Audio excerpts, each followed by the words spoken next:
Press meet Congress और अन्य विपक्षी दलों के द्वारा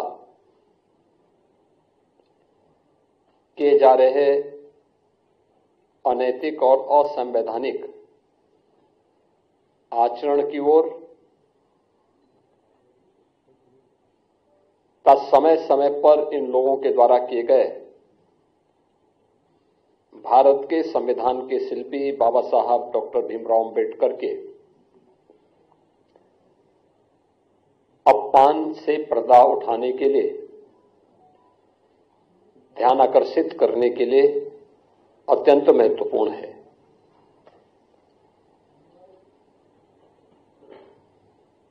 हम सब जानते हैं देश की आजादी के आंदोलन में और संविधान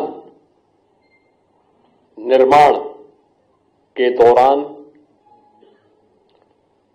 और स्वतंत्र भारत में बाबा साहब डॉक्टर भीमराव अंबेडकर का एक बड़ा योगदान था। अत्यंत महत्वपूर्ण उनकी भूमिका समय समय पर रही। वे भारत माता के एक महान सपूत थे।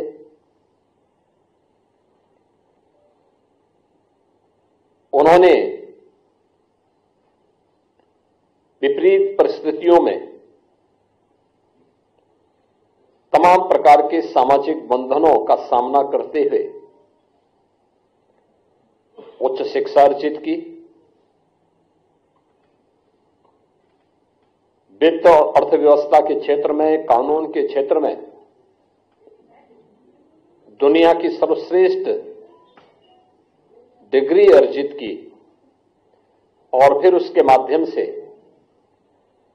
उन्होंने भारत को अपने उस ज्ञान से आलोकित करने में अपनी पूरी ताकत लगाई। भारत के संविधान के शिल्पी के रूप में हर भारतवासी बाबा साहब डॉक्टर भीमराव अंबेडकर के प्रति श्रद्धा और सम्मान का भाव रखता है। एक ओर भारतवासी के मन में बाबा साहब भीमराव अंबेडकर के प्रति श्रद्धा और सम्मान का भाव, बाबा साहब भीमराव अंबेडकर के सपने का भारत बनाने के लिए भारतीय जनता पार्टी सदैव पूरी ईमानदारी और प्रतिबद्धता के साथ कार्य की है।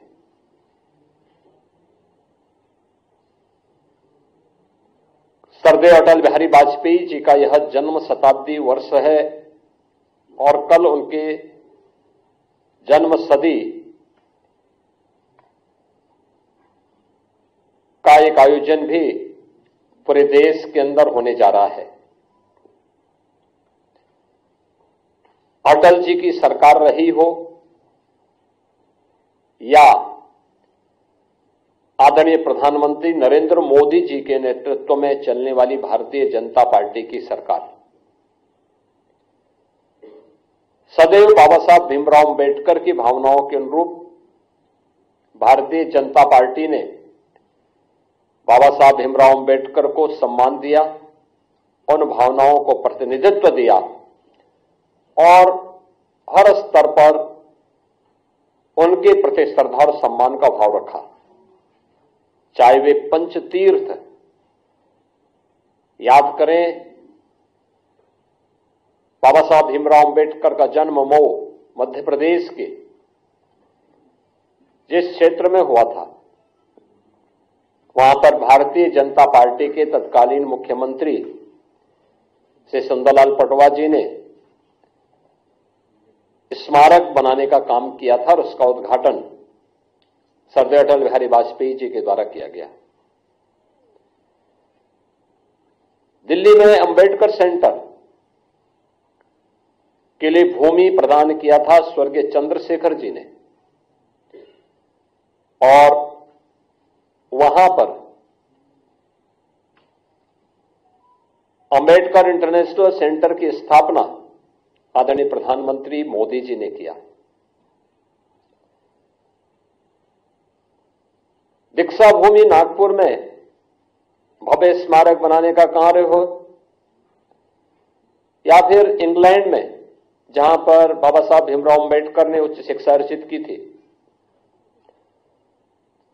वहां पर बाबा साहब भीमराव अंबेडकर का भव्य स्मारक बनाने का कार्य हो, या फिर मुंबई के चैत्य भूमि, ये पंच तीर्थ जो बाबा साहब भीमराव अंबेडकर से जुड़े हुए हैं, ये भारतीय जनता पार्टी ने बनाए हैं और बाबा साहब की स्मृति को जीवंत बनाए रख करके सदैव सदैव के लिए भारत के अंदर वंचितों और दलितों के लिए एक आशा की किरण के रूप में बाबा साहब भीमराव अंबेडकर को सम्मान दिया।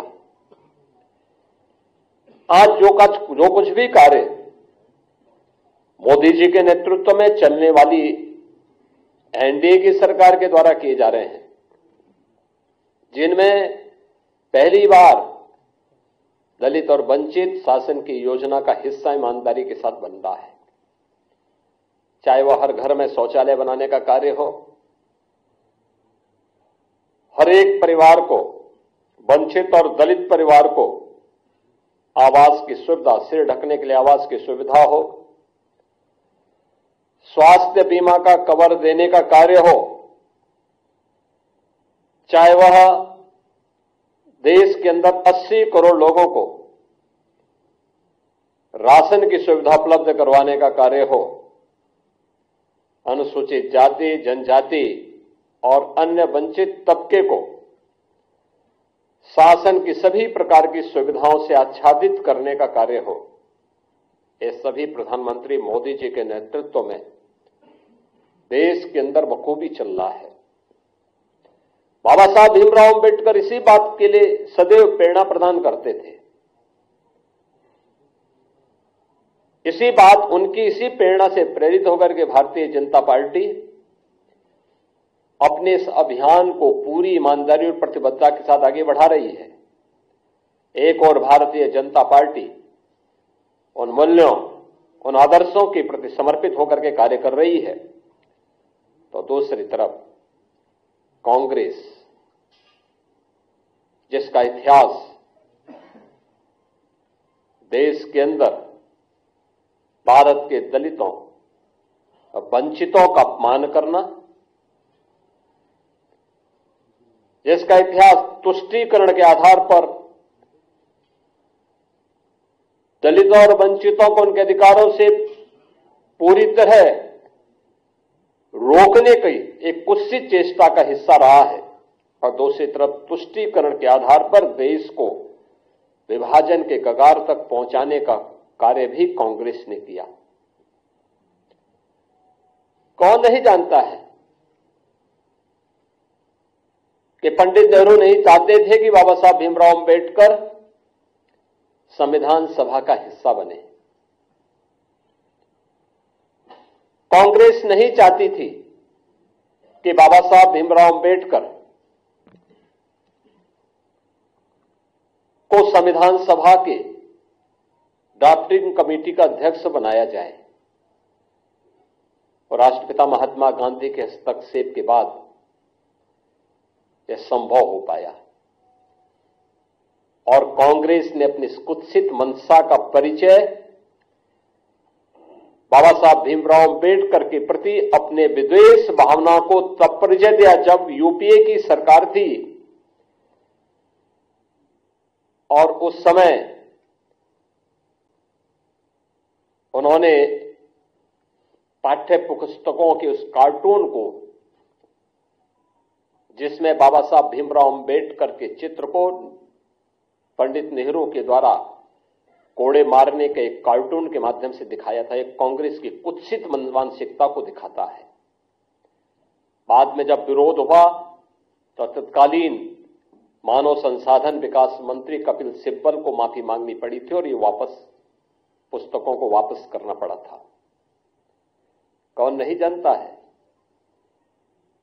कि बाबा साहब भीमराव अंबेडकर को पहला आम चुनाव 1952 में मुंबई नॉर्थ से,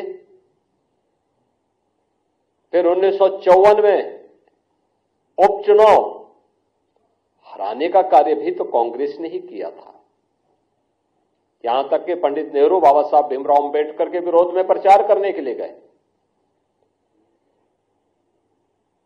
जब वे बाबा साहब भीमराव अंबेडकर भंडारा से चुनाव लड़ने के लिए गए महाराष्ट्र में, वहां पर भी उन्हें पराजित करवाया कांग्रेस ने। कांग्रेस कभी नहीं चाहती थी कि बाबा साहब भीमराव अंबेडकर संसद में जाएं, दलितों की आवाज बने, वंचितों की आवाज बने, और सदैव उन्हें अपमानित करने का काम करती थी। कांग्रेस लगातार, कांग्रेस की मंशा हमेशा ये रही, और कांग्रेस ने न केवल उन्हें हराया बल्कि उन्हें हराने के लिए बाबा साहब भीमराव अंबेडकर के जो अनन्य सहयोगी थे नारायण काजोलकर, उन्हें तोड़ करके उन्हें ही बाबा साहब भीमराव अंबेडकर के खिलाफ चुनाव लड़वा दिया था। और हम सब जानते हैं कि उन्हें चुनाव लड़ाने के परिणति क्या थी, बाबा साहब चुनाव हारे। और उन्हीं काजोलकर को कांग्रेस ने 1970 में पद्म पुरस्कार से भी सम्मानित किया। कांग्रेस ने बाबा साहब भीमराव अंबेडकर के महापरिनिर्वाण के बाद कहीं भी उनकी स्मारक नहीं बनने दिया। जो भारतीय जनता पार्टी ने स्वर्गीय अटल बिहारी वाजपेयी जी के समय और आज आदरणीय प्रधानमंत्री नरेंद्र मोदी जी के समय जो पंचतीर्थ बने हैं, ये भारतीय जनता पार्टी ने बनाए हैं, कांग्रेस ने नहीं। कांग्रेस ने कभी नहीं बनने दिया। बाबा साहब भीमराव अंबेडकर को कभी पद्म पुरस्कार तक नहीं देने दिया। भारत रत्न भी बाबा साहब भीमराव अंबेडकर को तब मिला जिस सरकार में भारतीय जनता पार्टी सपोर्ट कर रही थी। कांग्रेस का इतिहास इसी से आप समझ सकते हैं, जो बाबा साहब भीमराव अंबेडकर ने अपने इस्तीफे के दौर के बाद कही थी। जब उन्हें अपने पद को छोड़ने के लिए मजबूर होना पड़ा था तो उन्होंने उस समय नेहरू सरकार पर आरोप लगाए थे। और यह परंपरा है कि कोई मंत्री अपने पद से इस्तीफा सदन के रहते हुए दे रहा है तो उसे सदन में बोलने का अवसर दिया जाता है। बाबा साहब भीमराव अंबेडकर को नहीं बोलने दिया सदन में, अपमान यहां पे भी किया गया। उनके इस्तीफे को उजागर नहीं होने दिया गया। अपने इस्तीफे में बाबा साहब अंबेडकर इस बात को कहते हैं कि कांग्रेस को वंचितों और दलितों की चिंता नहीं है, पंडित नेहरू को दलितों और वंचितों की चिंता नहीं है, इन्हें मुसलमानों की चिंता है। ये वंचितों और दलितों से ज्यादा महत्व उन्हें देते हैं और मैं वंचित और दलितों की आवाज बनना चाहता हूं। मैंने वित्त और अर्थशास्त्र विषय से उच्च डिग्री हासिल की है, मुझे किसी संसदीय समिति में तक नहीं रखा गया है। ये पीड़ा उनकी थी जो वंचितों और दलितों के लिए जिस आंदोलन को उन्होंने आगे बढ़ाया था, देश के अंदर जिस सामाजिक समता के निर्माण के लिए उन्होंने अपना पूरा जीवन होम किया था, उन्हें उससे वंचित करने का काम भी कांग्रेस किस रूप में कर रही थी। कि बाबा साहब अंबेडकर की पीड़ा उनके इस्तीफे के माध्यम से देखने को मिलती है। और याद करिए, जब कांग्रेस नेतृत्व की ही सरकार केंद्र में थी, तब उस समय कांग्रेस यूपीए सरकार के प्रधानमंत्री भी इस बात को कहते हैं कि देश के संसाधनों पर पहला अधिकार मुसलमानों का है, या वंचितों और दलितों का नहीं है। यानी देश को कैसे लोग आपसी बंटवारे का कार्य कर रहे हैं, ये किसी से छुपा हुआ नहीं। और जो बाबा साहब भीमराव अंबेडकर देश के दलितों और वंचितों को अपमान करने का जो एक काला अध्याय कांग्रेस का रहा है, कमोवेश वही परिपाटी समाजवादी पार्टी ने भी अपनाई है। याद करिए, समाजवादी पार्टी की सरकार के समय 2012 में जब सरकार बनी थी तब तत्कालीन मुख्यमंत्री ने कहा था कि सामाजिक न्याय से जुड़े हुए जो स्मारक हैं लखनऊ में बने हुए सबको तोड़वा देंगे। यानी उन्हें सामाजिक न्याय के इन पुरोधाओं के स्मारक उन्हें अच्छे नहीं लग रहे थे और उन्होंने अपने समय में किया भी। कन्नौज के बाबा साहब अंबेडकर के नाम पर बने हुए मेडिकल कॉलेज का नामकरण हटा दिया, उसे बाबा साहब भीमराव अंबेडकर का नाम हटा दिया। लखनऊ में भाषा विद्यालय मान्यवर कांशीराम जी के नाम पर स्थापित था। वे सामाजिक न्याय की जिस लड़ाई को लड़े थे, समाजवादी पार्टी ने नाम हटा दिया। सहारनपुर मेडिकल कॉलेज के नाम हटा दिया, तमाम जनपदों से नाम हटा दिए गए। ये चीजें दिखाती हैं कि लोग किस रूप में समाज को विभाजित करने के लिए राजनीति करना चाहते हैं। आदरणीय गृह मंत्री जी के बयान को आधा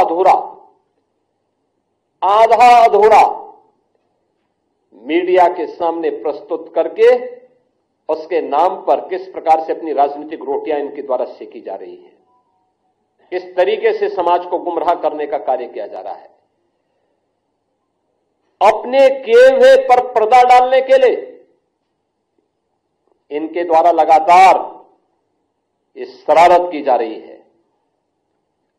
इन लोगों ने अपने कालखंड के दौरान, अपने कार्यकाल के दौरान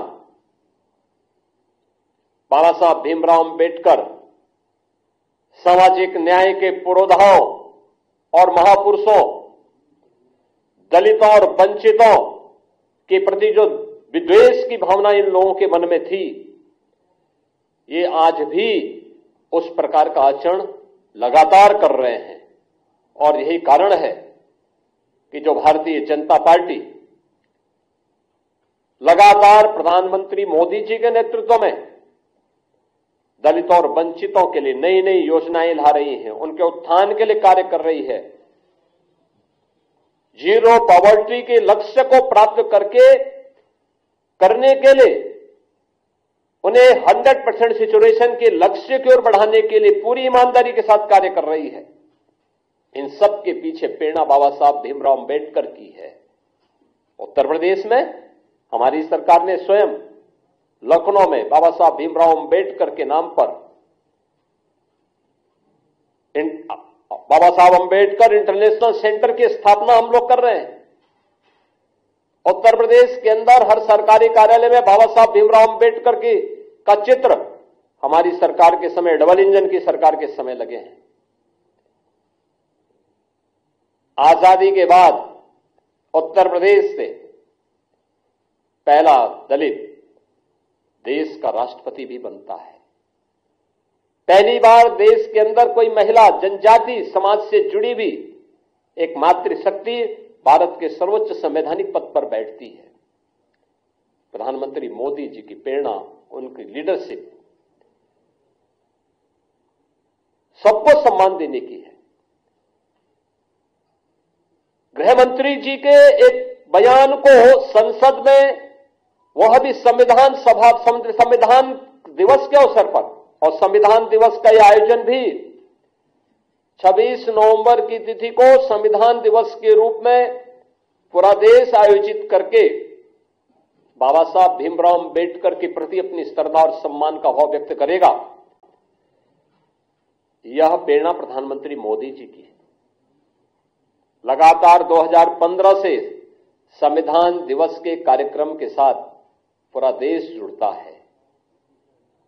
केवल मूल अधिकारों की ही नहीं, कर्तव्यों के बारे में भी जो प्रेरणा बाबा साहब भीमराव अंबेडकर की है, उससे पूरे प्रदेश को, पूरे देश को जोड़ने का कार्य प्रधानमंत्री मोदी जी का प्रयास है। कि बाबा साहब भीमराव अंबेडकर को सम्मान प्राप्त हो, हर स्तर पर सम्मान मिले, और संसद पर जब इन कार्यों को लेकर के संविधान सभा को संविधान दिवस को लेकर के चल रही चर्चा का जवाब देते हुए आदरणीय गृह मंत्री जी ने अपना भाषण कर रहे थे, उनके भाषण के छोटे से अंश को लेकर के कैसे कांग्रेस, समाजवादी पार्टी इनके द्वारा एक वितंडावाद पैदा करने का प्रयास हुआ, कैसे इनके द्वारा गफलत पैदा और गलतफहमी पैदा करने का प्रयास हुआ। कांग्रेस हो या समाजवादी पार्टी, इनका यह आचरण उनकी विद्वेष भावना को प्रदर्शित करता है। इन लोगों के द्वारा बाबा साहब भीमराव अंबेडकर के प्रति जो शब्द कहे गए थे पूर्व में, कौन नहीं जानता, समाजवादी पार्टी सरकार के समय उनके एक मंत्री जो सुपर सीएम के रूप में काम करते थे प्रदेश में, उनके वो वक्तव्य जो बाबा साहब भीमराव अंबेडकर के प्रति उन्होंने किए थे, कौन नहीं जानता है। ये सभी, यही उनका वास्तविक आचरण था। और हम तो कांग्रेस के नेता राहुल जी से कहेंगे, देश की संसद में, संसद परिसर में सांसदों पर हमला हो, यह दृश्य भी देश ने देखा है। क्या यह आचरण उनका संवैधानिक माना जाएगा? क्या कांग्रेस पार्टी का यह आचरण संवैधानिक माना जाएगा? भारतीय जनता पार्टी के दो सांसद चोटिल होते हैं।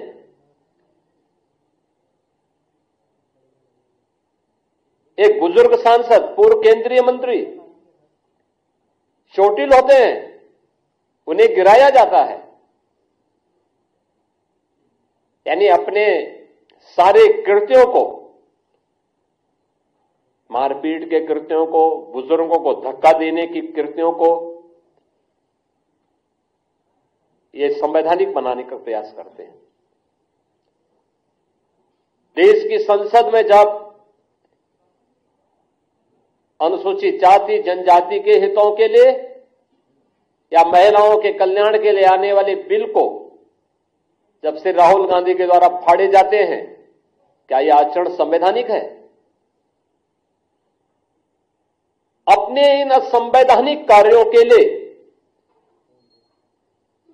बाबा साहब भीमराव अंबेडकर का अपमान करने की कांग्रेस की फितरत, चाहे वह कांग्रेस के द्वारा या समाजवादी पार्टी के द्वारा, इन सभी को देश की जनता से माफी मांगनी चाहिए। देश की जनता इनके आचरणों से इन्हें कभी माफ नहीं करने वाली, क्योंकि आज इनका वास्तविक चरित्र सबके सामने आ चुका है। और अपने किए पर पर्दा डालने के लिए ये वर्तमान में समाज में विद्वेष की खाई को और चौड़ा करना चाहते हैं, लेकिन यह इनके ये कृत्य कभी अब सफल नहीं होने वाले हैं। जनता इन्हें खारिज कर चुकी है, बार बार खारिज की है। 2014 में खारिज की, 2017 में खारिज की, 2019, 2022, 2024 और अभी हाल ही के चुनाव में भी खारिज की है, आगे भी खारिज करेगी। मुझे आप सबसे यह अपील करनी थी कि कांग्रेस और समाजवादी पार्टी के इन कृत्यों को आम जनता के सामने रखने की आवश्यकता है, और आम जनता ही नहीं बल्कि पूरे देश से ये दल अपने कृत्यों के लिए माफी मांगे। धन्यवाद जी।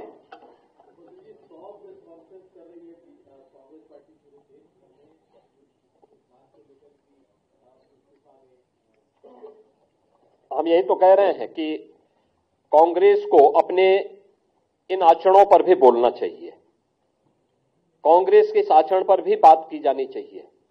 आखिर बाबा साहब भीमराव अंबेडकर को भारत रत्न कांग्रेस के समय क्यों नहीं मिला? बाबा साहब भीमराव अंबेडकर को 1952 में, 1954 के उपचुनाव में और उसके बाद भंडारा के चुनाव में कांग्रेस पार्टी ने उनके खिलाफ चुनाव लड़वा करके, प्रचार करके और साजिश से उन्हें हराने की जो कुत्सित चेष्टा की, क्या इसके बारे में कांग्रेस बताएगी? बाबा साहब भीमराव अंबेडकर को उनकी योग्यता के विपरीत काम नहीं करने दिया गया। वित्त और उद्योग जैसे महत्वपूर्ण विभागों का दायित्व नहीं दिया गया। बाबा साहब भीमराव अंबेडकर को किसी महत्वपूर्ण संसदीय समिति का चेयरमैन नहीं बनाया गया। ये चीजें दिखाती हैं कि बाबा साहब भीमराव अंबेडकर के प्रति कितना विद्वेष का भाव कांग्रेस के मन में था। उनके सहयोगी को तोड़ करके उन्हें चुनाव हराया जाता है। कांग्रेस को इस पर स्पष्टीकरण देना चाहिए और देश की जनता से माफी मांगनी चाहिए। बाबा साहब भीमराव अंबेडकर का कोई भी स्मारक कांग्रेस ने अपने कालखंड में सर्वाधिक समय तक देश के अंदर, कांग्रेस की सरकार थी, भारत के संविधान के महानायक का, इस महान शिल्पी का स्मारक, चाहे उनकी जन्मभूमि में हो, चाहे उनके दिल्ली का जो सरकारी आवास था उसमें हो, उनकी दीक्षा भूमि नागपुर में हो, उनके चैत्य भूमि मुंबई हो, या उनकी उच्च शिक्षा की भूमि जहां पर उन्होंने अपनी डिग्री ली थी, उच्च शिक्षा की डिग्री इंग्लैंड में ली थी, वहां पर बाबा साहब भीमराव अंबेडकर को कोई स्मारक कांग्रेस ने क्यों नहीं बनाया? कांग्रेस को इस पर भी सफाई देनी चाहिए और देश की संसद में से राहुल गांधी के द्वारा देश की संवैधानिक मर्यादाओं को, संसदीय परंपराओं को तार तार करते हुए जो बिल की प्रतियां फाड़ी थी, क्या कांग्रेस इसके बारे में माफी मांगेगी? और कांग्रेस को इसके बारे में देश की जनता को बताना चाहिए।